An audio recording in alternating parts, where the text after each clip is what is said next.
militaires qui sont morts à Yopougon, sont-ils morts?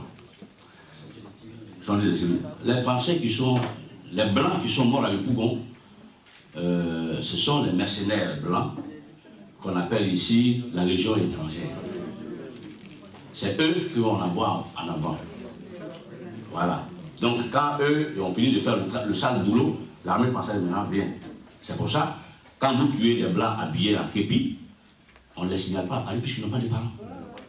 Maintenant, si c'est des petits Blancs qui sont habillés, qui sont dans l'armée officielle, ils ont des femmes ici, donc quand on les tue, ça, automatiquement, la France réagit puisqu'il y a des soldats français qui sont morts. Mais quand on tue les légionnaires, là, non. Et ça, là, les enfants ne savaient pas. C'est pour tout ça là que je suis resté là pour les éduquer. Parce qu'il faut la conscientisation. Voilà. Le gars qui porte le képi, là, c'est pas le français. Il faut tuer celui qui est habillé en télé, là, qui porte un numéro ici avec son nom. C'est lui là qu'il faut tuer. Là, au moins, sa famille va le réclamer à Paris. Et bon, on va les démontrer, mais on l'a tué parce qu'il est venu occuper la Côte d'Ivoire. Voilà le combat. À vous entendre parler, vous êtes vraiment décidé à en découdre avec le régime en place. Ah oui, absolument. Pensez-vous, parce que quand vous avez parlé tout à l'heure, vous avez narré tous les faits, vous avez fait la genèse vraiment de la crise en Côte d'Ivoire. Mais les moyens qui vous permettront de justement déstabiliser ce régime, sincèrement, moi, je suis resté sur ma faim. Pourquoi? Parce que vous avez dit dans votre intervention tout à l'heure que vous ne demandez pas aux gens de donner des 500 €, de faire des chèques de 500 €. Vous pensez que c'est vos livres que vous proposez, que vous allez vendre pour pouvoir justement en découdre avec le régime en place en Côte d'Ivoire, tout en sachant que Ouattara n'est pas seul dans cette crise et qu'il y a un pays comme la France qui est derrière Ouattara.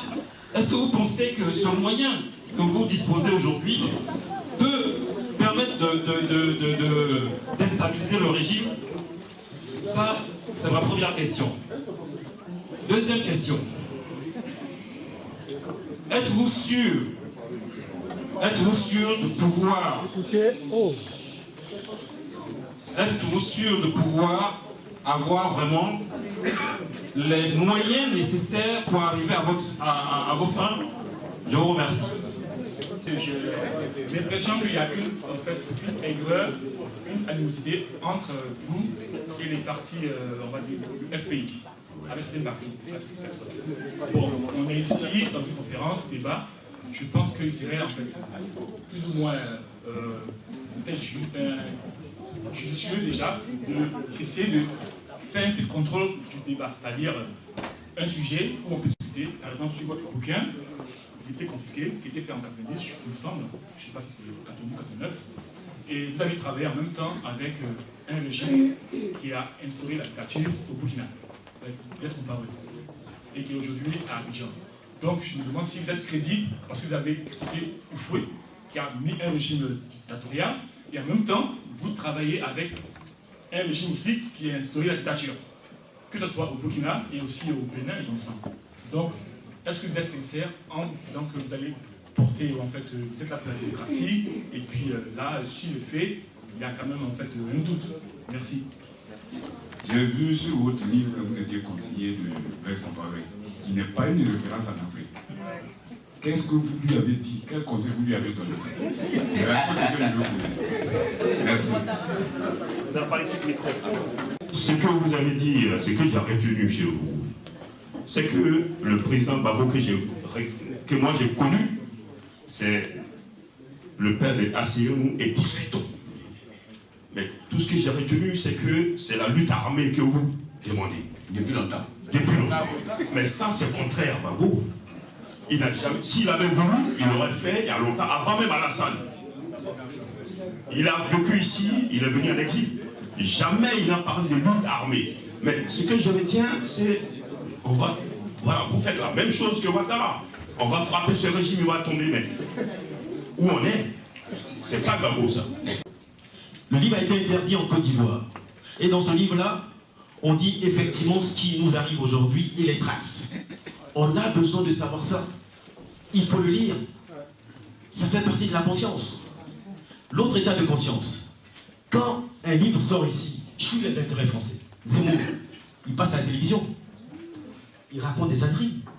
Il n'y a rien d'historique. Le livre est vide. Mais regardez la queue que les gens font pour venir signer le livre d'Éric Zemmour. Pourquoi? Parce que Zemmour défend l'intérêt national. Il dit d'abord à la France, il y a trop d'immigrés. C'est suffisant pour que son livre soit acheté.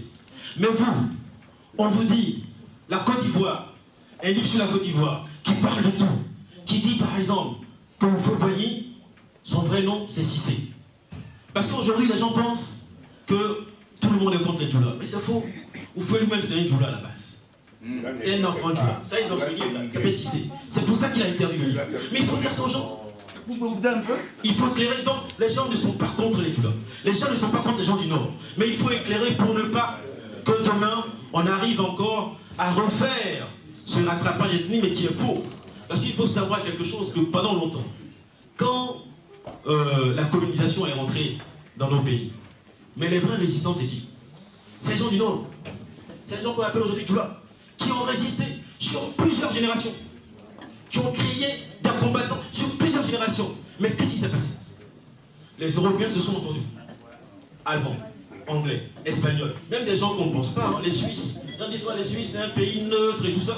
On passe souvent par les Suisses pour y arriver. Ils se sont entendus, mais qu'est-ce qu'ils ont fait? Ils ont rasé le Mali. À l'époque, il y avait les Tatars. Les Tatars sont les défenses. Très hautes défenses que les gens ne connaissent pas. Ils ont rasé ces trucs-là jusqu'à la Côte d'Ivoire. Et depuis, ils ont tellement massacré qu'on a inversé la mentalité de nos frères du Nord.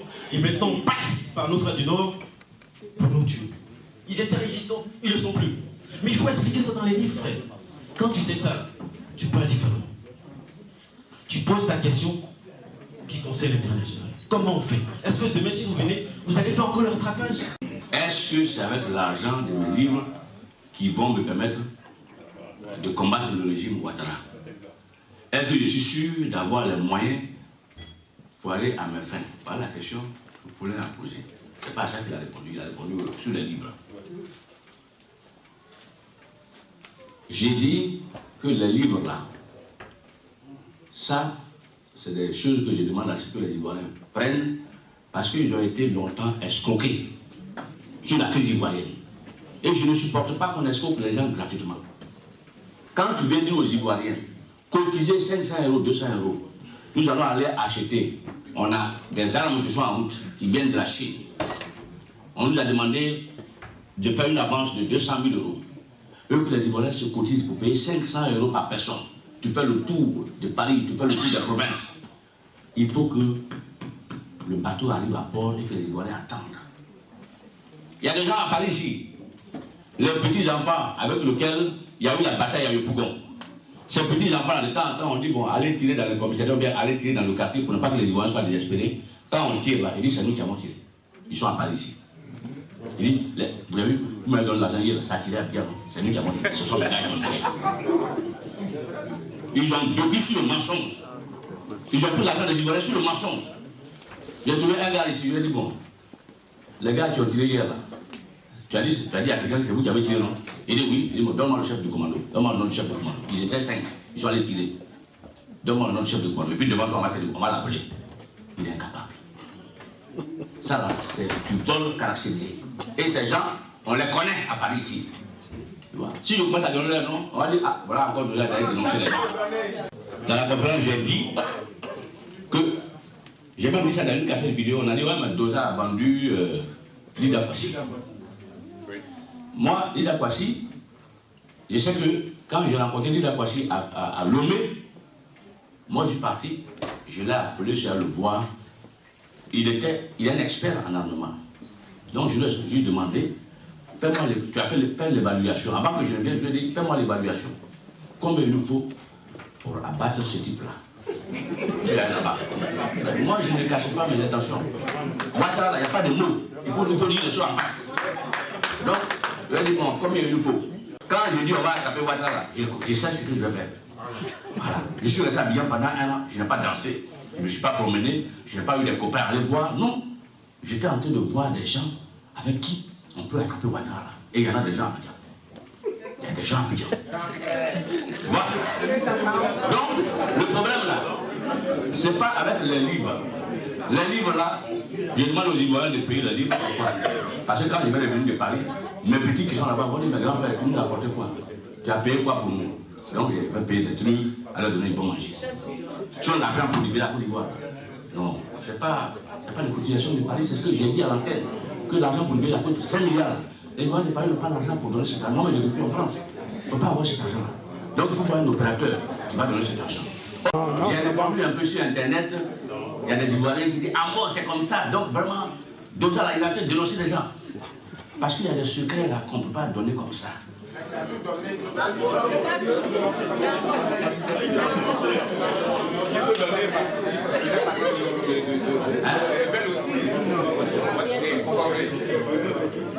J'ai été, avant la révolution sankariste, il y avait un mouvement révolutionnaire au Burkina Faso qui incarnait les Blaise Compaoré, les Sankara et tout ça. Le coup d'État de 3 août 1984, c'est Blaise qui l'a fait. Et comme Sankara parlait mieux, il lui a donné le pouvoir. Ils avaient un ami qu'on appelle Guy Laberty, qui est l'ami de Gbagbo. Chez qui Gbagbo dormait à Paris. Guy Laberty, le parcours de Guy Laberty, c'est que le père de Guy Laberty est un policier à Bordeaux, un humaniste. Donc tous les étudiants africains qui passaient par Bordeaux allaient manger chez le papa de Guy Laberty. Donc Guy Laberty en a profité pour faire une série d'amitiés dans tous les pays africains à travers ces étudiants-là qui venaient chez son père. Il s'est constitué un carnet. Et il utilise ces carnets pour aller, une fois qu'un de ces étudiants-là grimpe dans un pouvoir politique, il profite pour aller le voir. Il a fait une amitié. C'est comme ça que ces gens-là lui ont recommandé Gbagbo chez lui à la maison. Donc, Guy, qui fréquentait le pouvoir révolutionnaire de Sankara, a trouvé que Sankara était trop populiste pour la révolution. Et il s'est rapproché de Blaise. Quand Guy Laberty, quand Blaise Compaoré a fait le coup d'État pour tuer Sankara, c'est Guy Laberty qui est parti au Burkina Faso. Il est revenu avec des documents palpables que Blaise lui a donnés pour expliquer sur les antennes de la radio où j'ai travaillé que le coup d'État qui a tué Sankara, c'est Sankara lui-même qui était en train de préparer un coup d'État pour tuer Blaise et ses amis, et eux, ils l'ont anticipé. Voilà pourquoi Sankara est mort. Guy est parti au Burkina et il est revenu avec des documents. Sur l'antenne, il a insisté pour venir participer à l'émission. Après l'émission, il a pris la cassette de l'émission et il est parti au Burkina Faso pour la remettre à Blaise. Voilà comment Blaise a demandé à ce que j'aille au Burkina. Avant que j'aille au Burkina, Guy a dit va travailler avec Blaise, on verra. Je suis allé avec Blaise. Au moment où Gbagbo rentrait, je sais même au machin, quand Gbagbo est rentré, c'est Blaise qui m'a donné une voiture, un passeport dans le régime puissant de Toubani pour rentrer en Côte d'Ivoire, faire l'interview de Gbagbo quand il était en résidence surveillée le 31 décembre 1988. En ce moment-là, il était quoi? Il était quoi? En politique, c'est pas tout outil. C'est pas tout outil. L'ennemi que tu vois là, il peut être ennemi avec moi, ou il peut être ami avec moi, officiellement, mais il peut être mon ennemi en bas. Alors que c'est Blaise, c'est Oufoué qui a financé l'assassinat de Sankara pour mettre Blaise au pouvoir, mais Blaise, il veut aussi faire sa politique. Hein? Il voit bien que le régime Oufoué est puissant. Et les gens qui viennent au pouvoir après Oufoué, ce n'est pas quelqu'un de sérieux. Donc il prépare l'arrivée de Gbagbo au pouvoir. Il y a eu un financement qui a été décaissé. Il y a eu des militaires qui ont été formés au profit de Gbagbo au Burkina Faso. Il y a eu beaucoup de choses qui ont été faites. À l'arrivée, Gbagbo a trouvé que l'accord signé là était trop. C'était trop. Donc il n'a pas voulu s'appeler. Voilà pourquoi Blaise est parti s'allier avec Ouattara pour nous envoyer la guerre. Voilà le fond du dossier. Il y a M. Ndao, c'est ça Ndao Ndiao, ok. Qui a parlé de la diaspora reconnue par l'Union africaine comme étant la 6e région du continent. Et il a parlé des guerres fratricides qui doivent s'arrêter en Afrique. Qu'on a l'intelligence, que les hommes politiques africains ont l'intelligence qu'ils arrêtent les crimes dans ce continent. Le monde nous regarde. Quand on veut s'organiser, on doit faire preuve de responsabilité. De sûreté. Voilà. Donc, je ne sais pas, hein. L'Union africaine, c'est quoi? L'association des chefs d'État africains, financée par l'Union européenne. C'est une coquille vide. On a vu Gbagbo faire le tour. Aucun président africain n'a eu le courage de supporter Gbagbo face à l'impérialisme. C'est ça qui est la réalité. Et c'est sur ces bases-là qu'il faut partir. Il ne faut pas attendre qu'on te donne des explications. Voilà. Un garçon, on doit te donner, tu dois voir, dès que tu vois une fois, tu as compris. Tu n'as pas besoin qu'on t'explique 10 000 fois. L'Union africaine, c'est l'Union européenne qui finance. Donc, ils n'ont pas de décision. Thabo Mbeki, non. Goodluck a voulu s'opposer à Sarkozy. Sarkozy lui a dit, si tu veux être président, il faut envoyer l'armée de Lecomog en Côte d'Ivoire. Sinon, aux prochaines élections, tu n'es pas sûr d'être réélu. Voici ce qui se passe. Donc, il ne faut pas qu'on apprenne à se contenter de ce qui est là parce qu'on n'a pas le choix. On a appris tellement à se contenter de cela qu'aujourd'hui, on n'a plus rien. Il n'y a pas de courage. Parce que dès qu'on prend quelqu'un, j'ai vu des gens qui sont tombés dans la peur totale depuis le jour où on a attrapé Gbagbo. Au lieu de prendre courage et dire, bon d'accord, comme voilà comment les Blancs veulent se comporter avec nous, parce qu'ils avaient tué Lumumba, ils ont tué Sankara, donc aujourd'hui, ils ont failli tuer Gbagbo, nous allons nous organiser. Cette fois-ci, quand ils viendront, on aura les armes contre eux. Mais c'est le premier qui se cache. Ils baissent les chiffres. Et puis, ils arrêtent, ils regardent. Ils ont même des problèmes pour parler, pour même écrire les mots. Là, le même mot, ils connaissent le sens du mot, mais bon, chercher un mot moins fort, parce qu'il s'est dit, mais je vais signer à mon nom, là, peut-être qu'on va me rechercher. Moi, je les habille pendant au moins 1 an. J'ai insulté Ouattara tous les jours. Ahmed Bakayoko a envoyé des gens me chercher pour m'envoyer les vidéos de Ouattara. Je lui ai dit, mais il a commis l'erreur d'arrêter Gbagbo. Parce que Gbagbo l'a sauvé au moins 4 fois dans ce pays, sinon on l'aurait tué depuis longtemps. Donc, tant que Gbagbo sera en prison, je continuerai à l'insulter. C'est le PDCI qui a écrit que je suis tenté de préparer un coup d'État. Voilà pourquoi j'ai quitté la Côte d'Ivoire. Non, je n'ai pas. La peur, là, comme le dit Tito, il faut combattre la peur. Et c'est la peur aujourd'hui qui fait qu'en Côte d'Ivoire, les Ivoiriens sont obligés de regarder Ouattara et d'applaudir. Ils n'ont pas le choix. C'est la peur. Parce que le pays a été bombardé et c'est très puissant.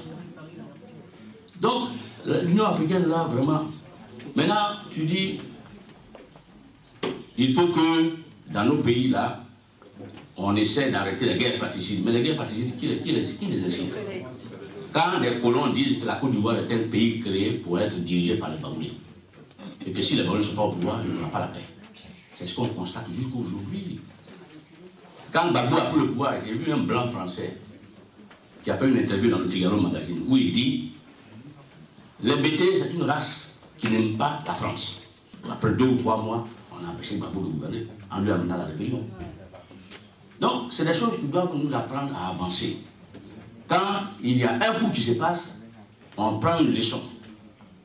Quand il y a quelque chose qui se passe, on prend une leçon pour avancer et non pas pour reculer. Parce que si tu veux mourir, tu peux mourir dans ta chambre à coucher. Tu vas dans la salle de bain avec une blessure, mon chameau, tu tombes, ta tête s'est fracassée, tu es mort. Si tu prends une balle, c'est ton destin. Voilà. Moi, je suis resté à Abidjan, j'ai insulté Ouattara. Les rebelles sont venus dans ma chambre, ils ont. Tu insultes le président chaque jour. Je dis, mais je ne l'aime pas. Je ne le connais pas. Ils n'ont rien dit, ils sont partis. Donc chacun a son destin. Moi, ce que je peux faire, là, si toi tu vas à Abidjan, tu fais ça, on va t'arrêter tout de suite. C'est pas parce que j'ai des amis dans le. Beaucoup d'Ivoiriens disent, mais Doza, Solo, tu le protèges, c'est Ouattara. Je ne connais pas Solo. Solo, je l'ai vu une seule fois, la première et la dernière fois, quand il est venu à Paris et qu'il est venu chez moi avec Mathilde Aïko. C'est la première et la dernière fois. Quand il était à Lomé avec les rebelles, il m'a appelé, j'ai depuis parti. Donc je ne connais pas. Il ne peut pas me protéger à Abidjan. C'est ceux qui ne connaissent pas la politique là, qui vont, ils cherchent dans sa tête, mais comment il peut être habillé, que insulter Ouattara, qu'on n'arrête pas? Ah, il doit faire des choses qui se passent. Ah, est-ce que c'est pas celui qui le protège? Ou bien c'est pas. Ah oui, mais tu avais avant un Ouattara. Tout ça, c'est le cinéma. Il n'y a rien. Il n'y a rien de tout ça. Il n'y a rien. Si j'étais à Ouattara, je serais aujourd'hui quelque part à Abidjan. Les gens qui sont à Ouattara, on les voit. Le jeune Saïd Claude, à qui je donne la formation politique chez moi, au Centre national, Saïd Claude aujourd'hui, il est conseiller au ministère de l'Intérieur. Celui qui parle à la place de Bakayoko chaque jour, on le voit à la télé. Donc quand tu as Ouattara, on ne te cache pas. On te montre. La droite ne cache pas comme la gauche là. La droite ne cache pas les gens. Elle ne cache pas, elle ne fait pas de magouilles. La droite là, on te met en lumière. Et puis tes amis te voient. On dit, ah, mais tu as trahi. On dit, mais non, moi j'ai trahi, mais je mange avec eux. On te voit. C'est ça la droite. Donc, Nous avons beaucoup de situations. Lucie aime beaucoup la défiance contre le pouvoir et l'autorité. C'est des choses qui nous manquent en Afrique. Ouais. Babo était à Paris ici pendant 6 ans, les Ivoiriens ne connaissaient pas. Il est devenu populaire le jour où il a été candidat contre. Alors, il avait le courage. Voilà.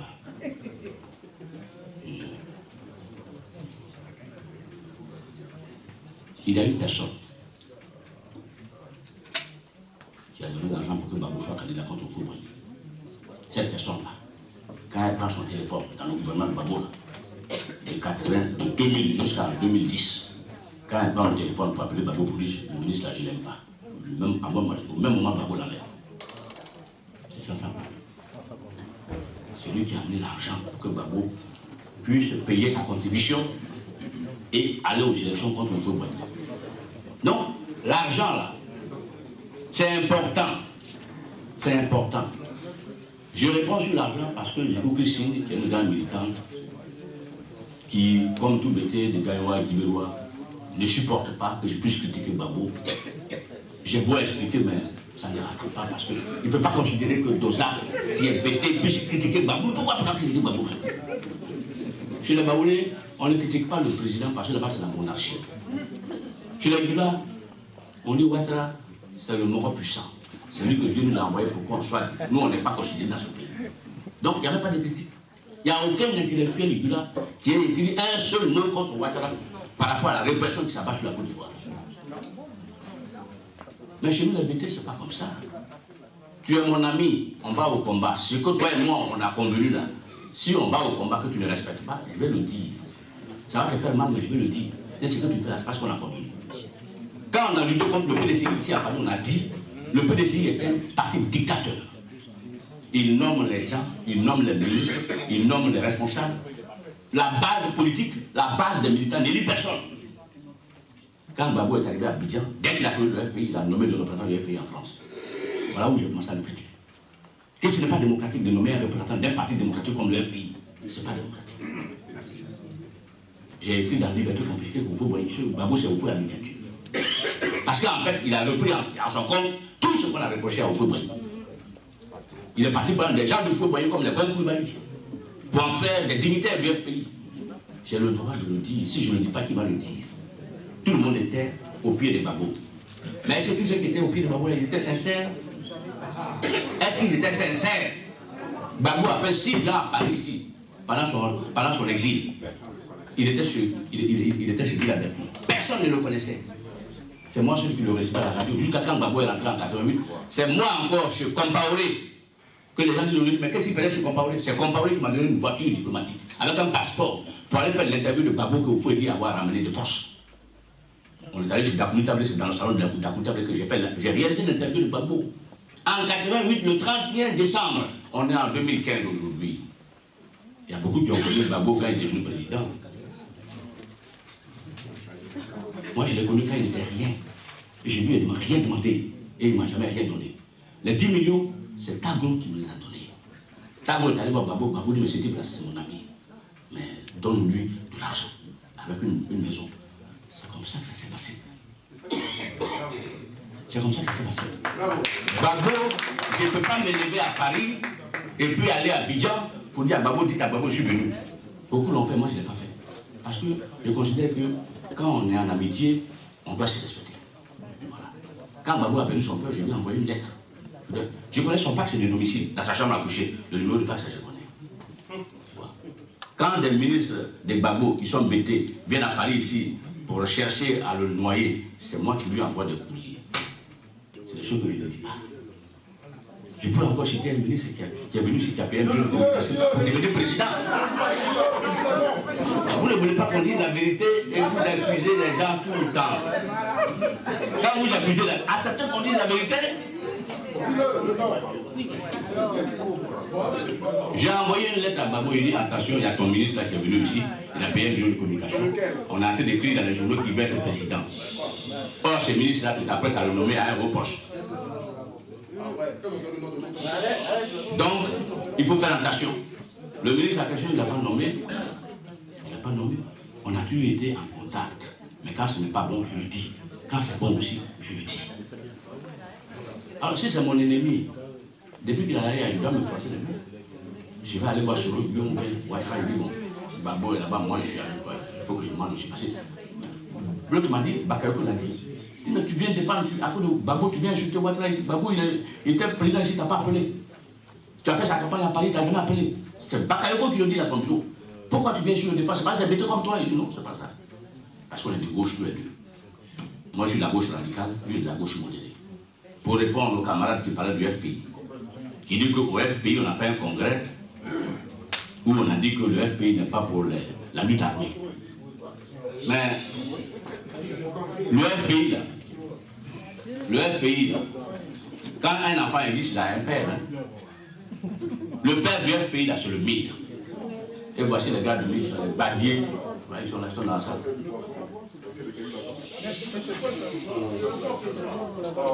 Je réponds aux questions qui m'ont été posées.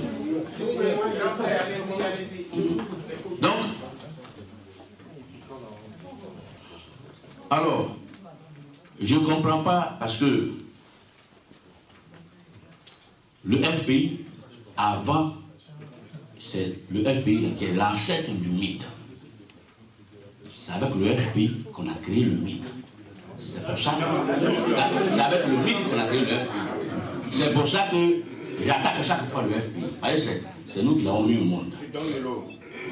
Si je voulais être au FPI, là, je serais même parmi les secrétaires généraux. Hein. Parce que Daboudable est venu me chercher à Paris ici, envoyé par Babo en 1989. Pour que je rentre au FPI, j'ai refusé. Il dit le combat n'est pas terminé, c'est pas venu. Babo et moi, on s'est pas mis d'accord pour que je rentre au FPI. C'est pour ça que quand le FPI fait des choses, je critique, mais je ne suis pas membre du FPI. Je suis un ami à Babo du combat. Le combat, c'est la libération nationale de la Côte d'Ivoire. Donc, chacun a pris son chemin, mais ça ne veut pas dire que nous devons être forcément d'accord. C'est parce que chacun a pris son chemin qu'il m'a appelé en 2010 quand il avait le dos au mur. C'est ça qu'il faut comprendre.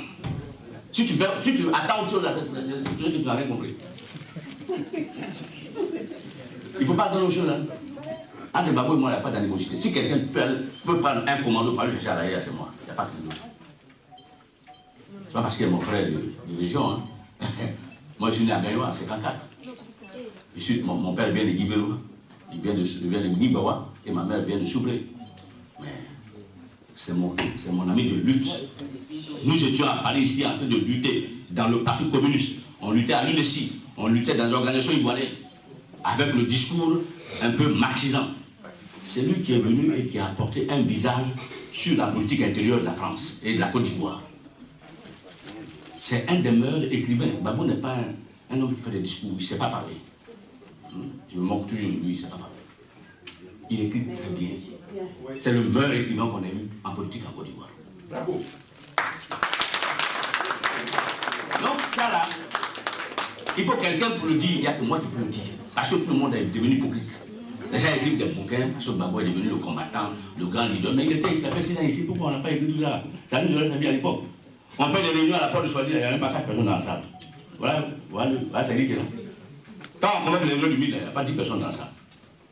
Il a fallu que Babo, que le FPI à Paris, à Abidjan, quand il est revenu à Paris, c'est à l'hôtel de l'hôtel ici. J'ai vu des Ivoiriens qui ont apporté 20 000 francs à Babo. C'est maintenant qu'ils ont compris que la lutte a mené. C'est pas seulement là qu'il faut comprendre. Et c'est pas pour rien. Quand les gens vont le voir et puis ils ne le reçoivent pas. Parce que je te regarde. Je te regarde, je te dis, tu sais bien que je n'ai pas les moyens, mais tu me dis, oh, lui là-bas, il va aller où? Et demain matin, bon, j'attends, on dit, ah, il est arrivé au sommet. Oui, mais je le connais. Tu vas à Abidjan, mais comment je vais faire maintenant? Ils ont dit peut-être devant moi à Paris, je n'ai pas pu faire quelque chose. Maintenant, là, il est au sommet, je vais faire quoi? J'appelle Thibaut, il dit, c'est ton ami, tu as fait une conférence, mais appelle-le, pardon, j'ai un problème. On t'a demandé, mais c'est qui? On dit, ah, c'est un type là, il dit qu'il était à ta conférence. Il dit, mais c'est tout. Qu'est-ce qu'il veut? Il dit qu'il veut un poste. Il dit, ah, bon, on va voir. C'est comme ça que ça se passe avec Babou. Voilà, beaucoup de gens sont partis pour Babou, ils n'ont pas obtenu de poste. Ils sont ingrats. Ce n'est pas mon cas. Je n'ai jamais été à Abidjan pour voir Babou. La première fois que comment ça s'appelle, l'autre m'a appelé, le pasteur Kouré m'a appelé pour me dire, il faut arrêter la querelle avec ton frère. Je vais te parler avec lui hier, rentre à Abidjan, parce que la France veut récupérer la Côte d'Ivoire. Quand je suis rentré, avant que je ne le rencontre, je suis allé voir Tagro. Taglo ne me connaît pas. Il dit qu'il a jamais parlé de moi, mais il ne me connaît pas. Alors, je lui dis qui je suis. Il dit, bon, je vais aller voir ce soir le président. Bon, demain tu passes à mon bureau. Il est parti voir Gbagbo. La réponse qu'il a reçue sur place, avant 20h, Taglo m'a appelé au téléphone. Il me dit, viens rapidement dans mon bureau demain matin. Je suis allé dans son bureau. À peine je suis rentré, il a appelé sa secrétaire. Il dit, donne 10 millions de francs CFA à ce monsieur. C'est l'ami personnel du chef de l'État. L'ami personnel du chef de l'État. Et pourtant, j'ai passé mon temps à lui. Et c'est les Ivoiriens de Bété, les Paris, qui disent, mais pourquoi tu as critiqué Gbagbo, tu n'es pas gentil, je ne sais pas c'est lui. Gbagbo lui-même qui est concerné là, me donne 10 millions avec une villa. Allez comprendre quelque chose. Tu vois? Alors, c'est qu'on mène un combat, et ces combats-là, d'abord il m'a dit, écoute, nous sommes deux Bété. Si on se supporte mutuellement, nous deux serons le même sort. Mets-toi à l'écart. Dis le contraire de tout ce que j'ai fait. Comme ça, ils vont pas te soupçonner. Ils ont tué Niagbé, ils ont tué Dignabay, ils ont tué tout le monde. Tous les leaders Bété, on les tue. Donc quand tu es un Bété, là, quand ton frère est en haut de la rampe, là, tu es en bas. Tu dis, mais c'est qui? Mais ça, c'est pas bon, ça. Non, mais ça, là, tu fais n'importe quoi. Voilà. Comme ça, le jour où on l'attrape, là, toi, tu sors de l'homme. Tu dis, bon, c'est mon frère, c'est ton frère. Et pourtant, tu le critiques rien. Oui, mais c'est mon frère. C'est comme ça, on fait. On travaille comme ça. Aujourd'hui, je veux que tous les Ivoiriens, principalement les Bété, qui ont un problème de leadership, il faut les comprendre. Les Bété ont perdu beaucoup de leaders en Côte d'Ivoire. Depuis Soukou Bori, en passant par Biaka Bouda. Biaka Bouda. Bayi Azien. Et encore, voilà. Tout, surtout Kagboya. On a tué 4000 paysans en Côte d'Ivoire. 6000 paysans. Donc, c'est normal. Donc, pour comprendre, voilà, pour comprendre ce qui arrive au Bété, il y a une chanson de Brice Débile qu'il a chantée quand Gbagbo est arrivé à Abidjan. Il a chanté. Dans cette chanson-là, on avait tous les Bété qui pleuraient et il disait les colons ont tué Biaka Bouda, ils ont tué Dignabay, ils ont tué Kagbo Niagbé. Pour Gbagbo là, ça veut dire que si je n'arrive pas à le traduire, quand tu es un bon métier, tu as vu. Donc les gens sont dans cette dynamique. Voilà. Donc les gens sont dans cette dynamique et je ne vais pas leur en vouloir. La finalité est que j'ai réussi à ce que je suis en train de faire et qu'on puisse donner une liberté même provisoire à Gbagbo Laurent et qu'il puisse regagner son pays. C'est ça notre combat. Amen. Donc celui qui n'a pas compris ça, il n'a pas compris le combat.